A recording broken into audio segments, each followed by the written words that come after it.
El niño que habló el idioma olvidado de los ángeles. ¿Alguna vez has sentido que hay palabras dentro de ti que nunca aprendiste? ¿Que existe un lenguaje más profundo que cualquier idioma humano, esperando ser recordado? En las afueras de Quito, Ecuador, un niño de 4 años comenzó a hablar en un idioma que no debería existir, y lo que reveló cambiaría para siempre la forma en que su familia comprendía el mundo. Esto es Historias Silenciadas, donde damos voz a los relatos que el mundo prefiere olvidar. La neblina matutina todavía se aferraba a las montañas que rodeaban el pequeño barrio de Tumbaco cuando Mateo despertó ese martes de abril. Tenía 4 años recién cumplidos.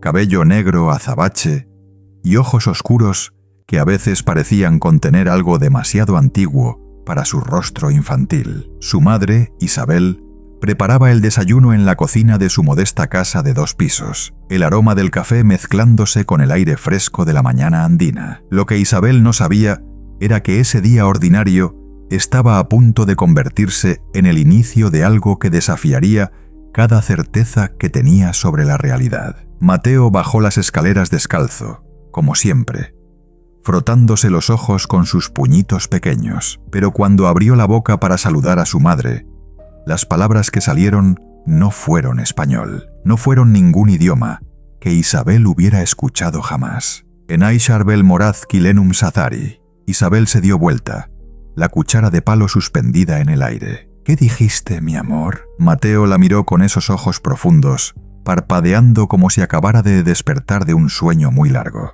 Buenos días, mami. Esta vez habló en español perfecto, como cualquier niño ecuatoriano de su edad. Isabel sintió un escalofrío recorrer su espalda. Había algo en esas palabras extrañas, algo que resonó en un lugar muy profundo de su pecho, como una puerta antigua abriéndose después de siglos cerrada. Mateo, ¿qué fue lo que dijiste antes? Esas palabras raras. El niño se encogió de hombros con la despreocupación típica de su edad. No sé, mami. Solo me salió. Pero a medida que los días pasaban, las palabras extrañas comenzaron a aparecer con más frecuencia. Mateo las susurraba mientras jugaba en el jardín, las murmuraba en sueños, las cantaba en melodías que Isabel no reconocía, y cada vez que lo hacía, parecía entrar en un estado diferente. Sus movimientos se volvían más fluidos, su expresión más serena, como si accediera a una parte de sí mismo que normalmente permanecía dormida. Daniel, el padre de Mateo, era ingeniero civil, un hombre de pensamiento lógico que trabajaba en proyectos de construcción en el centro de Quito. Cuando Isabel le contó sobre el comportamiento extraño de su hijo, él rió con ternura condescendiente. Mi amor, los niños inventan idiomas todo el tiempo. Es parte de su desarrollo creativo. Pero Daniel, no son solo sonidos inventados, tienen estructura, ritmo, y cuando habla así, es como si supiera exactamente lo que está diciendo. Daniel le dio un beso en la frente a su esposa. Estás preocupándote demasiado. Ya verás que es solo una fase, pero la fase no pasó. Si acaso, se intensificó. Una tarde de mayo, mientras Isabel doblaba ropa en la sala, Mateo se sentó en el suelo con sus crayones y comenzó a dibujar. Cuando ella miró por encima del hombro de su hijo, casi dejó caer la canasta de ropa limpia. En el papel no había garabatos infantiles ni muñecos de palitos. Mateo estaba dibujando símbolos complejos, patrones geométricos entrelazados con una precisión imposible para sus manos pequeñas, y alrededor de cada símbolo escribía palabras en ese idioma extraño que había comenzado a hablar. Mateo, mi cielo, ¿qué es esto que estás dibujando? El niño no levantó la vista de su obra, completamente absorto. Son las palabras que usan los ángeles, mami, para hablar entre ellos cuando están muy lejos. El corazón de Isabel comenzó a latir más rápido. ¿Los ángeles? ¿Cuáles ángeles? Los que vienen a visitarme por las noches. Me enseñan cosas. Isabel se arrodilló junto a su hijo, tratando de mantener la voz calmada, aunque sentía pánico creciendo en su pecho. ¿Qué tipo de cosas te enseñan, amor? Mateo finalmente levantó la vista, y en sus ojos había esa profundidad inquietante otra vez. Me enseñan cómo eran las cosas antes de que la gente se olvidara de hablar con el cielo. ¿Cómo reaccionarías si tu hijo te dijera algo así? ¿Lo llevarías con un médico? ¿Con un sacerdote? ¿Te atreverías a creer que quizás, solo está diciendo la verdad? Esa noche, después de acostar a Mateo, Isabel se quedó despierta investigando en su teléfono. Buscó casos de niños con comportamientos similares, historias de idiomas inventados, cualquier cosa que pudiera explicar lo que estaba experimentando su hijo. Lo que encontró la dejó más inquieta que antes. Había cientos de casos documentados. Niños alrededor del mundo que de repente comenzaban a hablar en idiomas que nadie reconocía. Algunos lingüistas llamaban a esto glosolalia infantil, otros lo consideraban un fenómeno psicológico sin mayor importancia. Pero en los foros más profundos de Internet, Isabel encontró algo diferente. Testimonios de padres que juraban que sus hijos estaban accediendo a algo real, que las palabras tenían significado, que había patrones consistentes, y lo más perturbador de todo, que algunos de estos niños hacían predicciones que se cumplían con exactitud imposible. A las 3 de la madrugada, Isabel cerró su teléfono y subió silenciosamente a revisar a Mateo. Lo encontró dormido, pero su boca se movía formando palabras silenciosas, y alrededor de su cama, en la oscuridad, había algo. No una presencia física, pero sí una sensación palpable, como si el aire mismo estuviera cargado de atención consciente. Isabel retrocedió lentamente, cerrando la puerta del cuarto de su hijo con manos temblorosas. La mañana siguiente amaneció con lluvia, algo inusual para esa época del año en Quito. Mateo despertó más callado de lo normal, pero cuando se sentó a desayunar, miró a su madre con una seriedad desconcertante. «Mami, hoy va a pasar algo importante. Los ángeles me dijeron». Isabel sintió un nudo en el estómago. «¿Qué va a pasar, mi amor?» «Una señora va a venir a visitarte. Una señora que sabe sobre las palabras especiales. Ella te va a ayudar a entender». Isabel estaba a punto de responder cuando sonó el timbre. Abrió la puerta y se encontró con una mujer que nunca había visto antes. Era de unos 60 años, cabello gris recogido en un moño elegante y ojos que brillaban con una inteligencia aguda. «Disculpe molestarla tan temprano», dijo la mujer con acento que Isabel no pudo identificar completamente. «Mi nombre es Sofía Mendoza. Soy lingüista especializada en lenguas antiguas. Estoy de visita en Ecuador, investigando un fenómeno particular, y alguien me dio esta dirección». Isabel sintió que el mundo se inclinaba ligeramente. «¿Quién le dio mi dirección?». Sofía sonrió con una mezcla de disculpa y curiosidad. «Una colega en Estados Unidos. Monitorea foros en Internet sobre casos inusuales de lenguaje en niños. Vio que usted había publicado sobre su hijo anoche». Isabel había olvidado por completo el mensaje que dejó en uno de esos foros a las 4 de la madrugada, desesperada por respuestas. «Pase, por favor». Cuando Sofía entró a la sala, Mateo bajó las escaleras y se detuvo al verla. Entonces, sin ninguna timidez, se acercó directamente a ella y habló en ese idioma extraño. «Tarielam sobakenith maranel». Sofía palideció visiblemente. Sus rodillas cedieron y tuvo que apoyarse contra el respaldo del sofá. «Dios mío», susurró. «Eso es enoquiano». Isabel la miró sin comprender. «¿Eno qué?» Enoquiano, el supuesto lenguaje de los ángeles, fue documentado en el siglo XVI por el ocultista John Dee y su medium Edward Kelly. Afirmaban que los ángeles les habían enseñado este idioma durante sesiones de comunicación espiritual. Sofía se arrodilló para quedar a la altura de Mateo. «Niño, ¿entiendes lo que acabas de decir?». Mateo asintió con la naturalidad de quien habla sobre el clima. «Dije que estás buscando hace mucho tiempo y que por fin encontraste». Las lágrimas comenzaron a correr por las mejillas de Sofía. «He dedicado 30 años de mi vida a estudiar el enoquiano. He intentado descifrar su gramática, su sintaxis, su verdadero significado. La mayoría de académicos lo consideran un fraude elaborado, algo inventado por Dee y Kelly. Pero yo siempre supe que había algo más. Y este niño, su voz se quebró. Este niño, de 4 años, acaba de usar una construcción gramatical perfecta que ni los expertos más dedicados dominan completamente.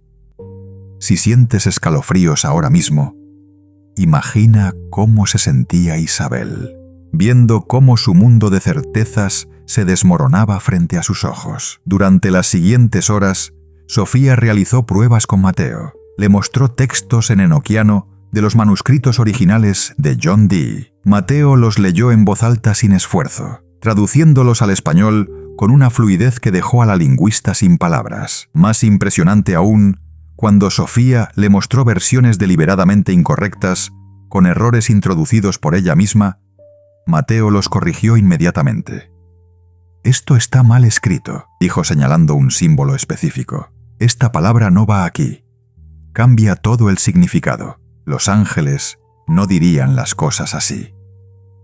«Mateo», preguntó Sofía con voz temblorosa, «¿quiénes son estos ángeles que te visitan?» El niño cerró los ojos por un momento, como escuchando algo que las adultas no podían percibir. «Son los guardianes, los que vigilan la tierra desde antes de que hubiera ciudades. Me dicen que están preocupados porque la gente se olvidó de escuchar, se olvidó del idioma del alma». ¿El idioma del alma? Todos lo hablábamos antes, cuando todavía sabíamos que no estábamos solos. Pero con el tiempo, la gente empezó a confiar solo en lo que podía tocar y ver, y el idioma se fue durmiendo. Mateo abrió los ojos. Ahora algunos niños lo están recordando, para enseñárselo otra vez a los grandes. Isabel se sentó pesadamente en el sofá. ¿Por qué niños? ¿Por qué no adultos? Porque los grandes tienen demasiado ruido en la cabeza, respondió Mateo con la simplicidad devastadora de la verdad infantil. Los niños todavía sabemos escuchar el silencio. Sofía sacó una grabadora de su bolso. ¿Puedo grabar mientras hablas? Esto es extraordinario. Durante la siguiente hora, Mateo habló en enoquiano casi continuamente, recitando lo que describió como lecciones que los ángeles le habían enseñado. Hablaba sobre la estructura del universo, sobre la interconexión de todas las cosas vivientes, sobre ciclos de tiempo que se medían en eones. Y aunque era un niño de 4 años quien pronunciaba las palabras, el contenido era profundamente filosófico, cargado de conceptos que normalmente requerirían años de estudio teológico o metafísico para comprender. «Dicen que se acerca un tiempo de cambio», murmuró Mateo, sus ojos fijos en un punto en el espacio que nadie más podía ver. «Que la tierra va a despertar junto con las personas, que habrá señales en el cielo y en la tierra, y que los niños que recuerdan el idioma van a ayudar a traducir esas señales para que todos entiendan». «¿Qué tipo de señales?», preguntó Isabel, aunque parte de ella temía la respuesta. «Luces que se mueven de maneras que los aviones no pueden, sonidos que vienen de ninguna parte, sueños que muchas personas tienen al mismo tiempo, y coincidencias que son demasiado perfectas para ser casualidad». Sofía dejó de escribir en su libreta. «Mateo, ¿cuándo empezarán esas señales?» «Ya empezaron», respondió el niño. «Pero la mayoría de la gente todavía no está prestando atención. Si este relato despierta algo en ti, si sientes que hay verdades más profundas esperando ser descubiertas, entonces quédate aquí. Porque en historias silenciadas traemos los relatos que la razón sola no puede explicar, pero que el corazón reconoce como verdaderos». Daniel llegó del trabajo esa tarde y encontró su casa transformada en algo parecido a un laboratorio de investigación lingüística. Sofía había extendido copias de manuscritos antiguos sobre la mesa del comedor. Su laptop mostraba análisis espectrográficos de las grabaciones de voz de Mateo, y su esposa estaba sentada en el sofá con una expresión entre asombro y terror. «¿Qué demonios está pasando aquí?», preguntó, dejando caer su maletín junto a la puerta. Isabel lo puso al tanto de todo lo sucedido ese día. Daniel escuchó con creciente incredulidad, su rostro pasando por todas las etapas del escepticismo. Diversión, preocupación, irritación, y finalmente, cuando Sofía le mostró las grabaciones y análisis, una especie de confusión aturdida. Tiene que haber una explicación lógica, insistió, aunque su voz carecía de convicción real. Mateo pudo haber escuchado algo en la televisión o en internet. ¿Daniel? Lo interrumpió Sofía con una paciencia profesional. Su hijo está usando construcciones gramaticales del enoquiano que solo existen en manuscritos del siglo XVI, guardados en bibliotecas privadas. Manuscritos que nunca han sido digitalizados completamente, que requieren permisos especiales para consultar, a menos que crea que su hijo de 4 años tiene acceso a los archivos del Museo Británico. Necesitamos considerar otras explicaciones. ¿Qué otras explicaciones? ¿Que los ángeles realmente le están enseñando un idioma perdido? Eso es absurdo. Mateo, que había estado jugando tranquilamente en un rincón, se acercó a su padre. «Papi, sé que tienes miedo. Los ángeles me dijeron que dirías que es absurdo porque así es más fácil. Pero en tu corazón tú sabes que algo diferente está pasando». Daniel miró a su hijo. Y por primera vez realmente lo miró. Vio la claridad en esos ojos oscuros, la quietud que no debería existir en un niño tan pequeño, y sintió algo quebrarse dentro de él, una pared de certezas que había construido durante toda su vida adulta. «¿Qué quieren de nosotros?», preguntó finalmente, su voz apenas un susurro. «Los ángeles». «¿Qué quieren?». Mateo tomó la mano de su padre. «Solo quieren que recordemos que no estamos solos, que hay más en el mundo de lo que vemos, y que el amor es el idioma más importante de todos».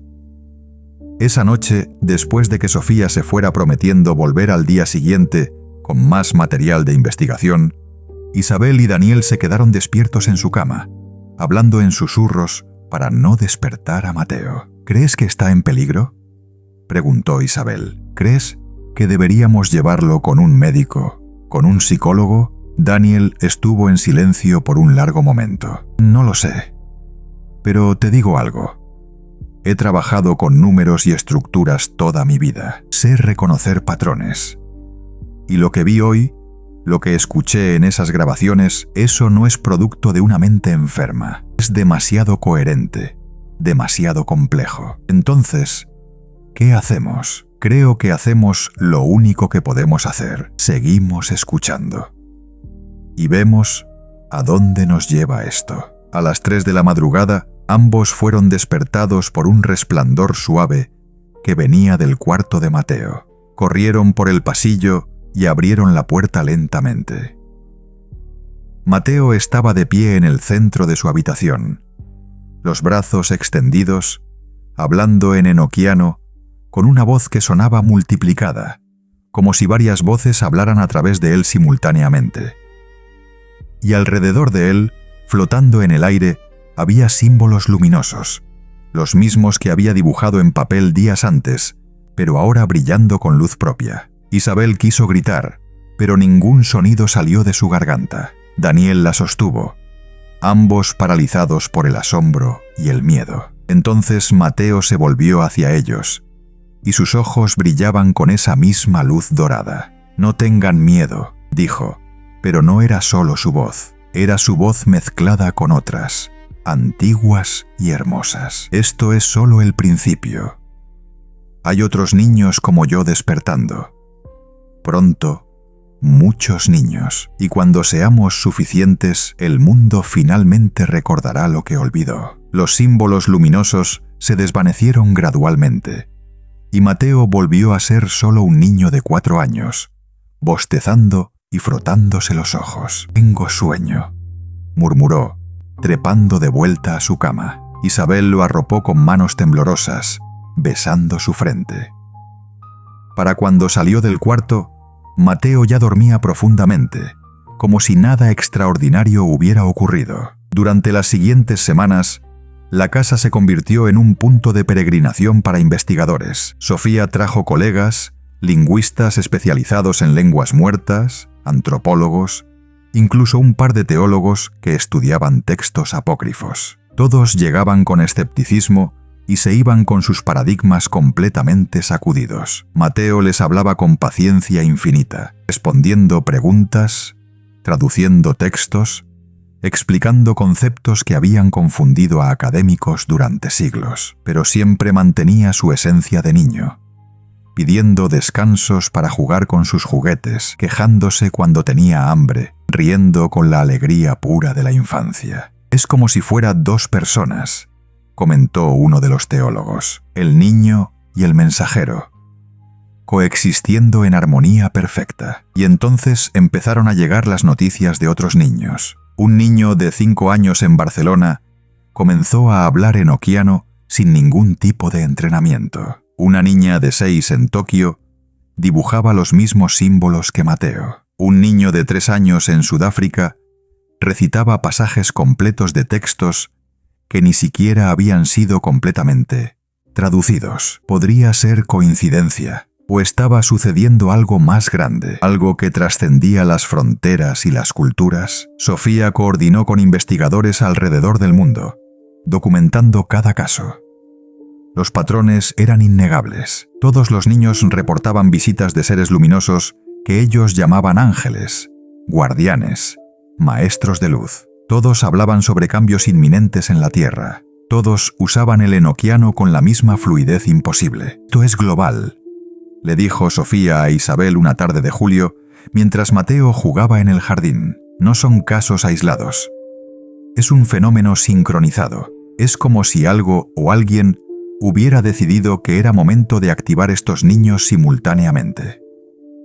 ¿Activar? Los hace sonar como dispositivos. Quizás lo son, en cierto sentido. Quizás todos llevamos esta capacidad dormida dentro, y ciertos niños están siendo despertados primero, para preparar el camino. Isabel observó a su hijo persiguiendo mariposas entre las flores. ¿Preparar el camino para qué? Antes de que Sofía pudiera responder, Mateo corrió hacia ellas con urgencia en su rostro. «Mami, los ángeles dicen que esta noche va a pasar algo importante. Dicen que mucha gente va a verlo». «¿Ver qué, mi amor?» «Una señal en el cielo, para que sepan que no están solos». Esa noche, a las 11 en punto, el cielo sobre Quito se iluminó con luces que no pertenecían a ningún fenómeno natural conocido. Formaciones de luz dorada se movían en patrones geométricos perfectos, demasiado coordinados para ser aviones, demasiado brillantes para ser estrellas. Y no solo sobre Quito, reportes llegaban de todo Ecuador, de Colombia, de Perú.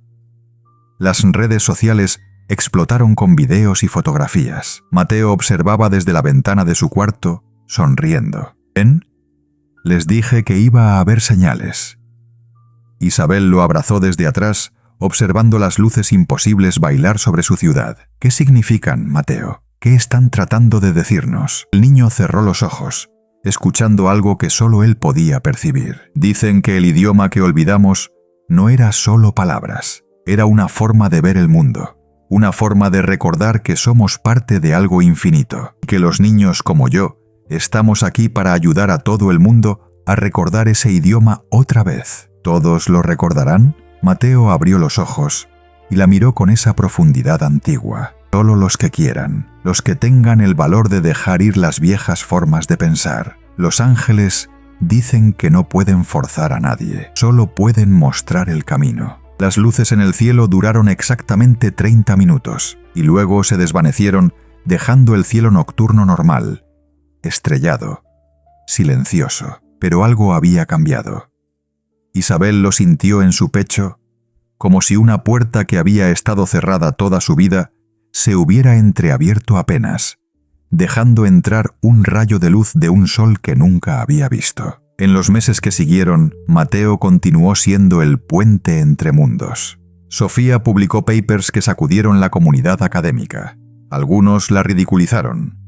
Otros comenzaron sus propias investigaciones. Pero la conversación había comenzado, y una vez iniciada, era imposible detenerla. Más niños seguían despertando, y con cada niño, el mensaje se hacía más claro. La humanidad estaba al borde de un cambio de conciencia. Los ángeles, o lo que quiera que fueran esos seres de luz, habían elegido a los más inocentes, los más abiertos, como sus traductores. Una tarde de diciembre, mientras las primeras lluvias del nuevo año se acercaban a Quito, Mateo se sentó con sus padres en la sala. Tenía algo importante que decir. Los ángeles me dijeron que mi trabajo principal ya está hecho, que la semilla está plantada. Ahora el idioma se va a seguir expandiendo solo, de corazón a corazón, no solo a través de palabras. ¿Qué significa eso?, preguntó Daniel, quien había pasado de escéptico total a creyente cauteloso. Significa que ya no voy a hablar tanto en el idioma de los ángeles, que voy a ser más normal. Mateo sonrió. Pero el idioma va a seguir vivo en todos los que decidieron escuchar y en todos los niños que siguen naciendo, recordándolo. Isabel sintió lágrimas brotar de sus ojos. ¿Vas a extrañarlos? ¿A los ángeles? Mateo negó con la cabeza. Nunca se van del todo, mami. Solo que ahora ya no necesitan visitarme cada noche. Hice lo que me pidieron. ¿Y qué era eso exactamente? El niño tomó las manos de sus padres. Recordarles a las personas que el amor es el verdadero idioma de los ángeles y que todos lo podemos hablar si dejamos de tener miedo. Años después, cuando Mateo ya era un adolescente normal que jugaba fútbol y discutía con sus padres sobre hacer la tarea, Isabel encontraría las grabaciones antiguas de cuando tenía 4 años. Al escucharlas, todavía sentía ese escalofrío en la espalda, sensación de estar tocando algo más grande que la vida cotidiana. Sofía seguía investigando, ahora con una red global de académicos que habían aceptado que quizás, solo quizás, había más misterio en el universo del que la ciencia podía medir. Los niños que despertaron seguían siendo especiales, pero de maneras más sutiles, más integradas a la vida normal. Y Mateo llevaba dentro de sí un recuerdo que nunca desaparecería completamente. El recuerdo de haber sido, aunque fuera brevemente, un traductor entre el cielo y la tierra. ¿Entonces qué? ¿Fue todo real o fue algún tipo de ilusión colectiva? Un fenómeno psicológico masivo que la ciencia eventualmente explicará. Quizás la pregunta no es si fue real, sino qué significa que tantas personas alrededor del mundo experimentaran lo mismo simultáneamente. ¿Qué dice sobre nosotros? ¿Sobre nuestra capacidad de percibir realidades más allá de lo material? Los ángeles, si eso es lo que eran, nunca dieron todas las respuestas, solo abrieron puertas, y depende de cada persona decidir si atravesarlas o no. ¿Tú qué harías si tu hijo comenzara a hablar un idioma imposible? ¿Lo ignorarías? ¿Lo escucharías? ¿Tendrías el coraje de considerar que quizás está diciendo algo verdadero? Porque la historia de Mateo no terminó. Simplemente cambió de forma. Se dispersó en el mundo como semillas llevadas por el viento. Algunos dicen que todavía hay niños naciendo con ese don, con esa memoria de un idioma que todos hablábamos antes de olvidar. Y tal vez, solo tal vez, todos llevamos ese idioma dormido dentro, esperando el momento en que tengamos suficiente silencio, suficiente apertura para recordarlo. El cielo de Quito permanece igual que siempre, con sus montañas eternas, guardando secretos milenarios. Pero aquellos que estuvieron allí esa noche de julio, los que vieron las luces imposibles bailando sobre la ciudad, saben que algo cambió. Algo despertó.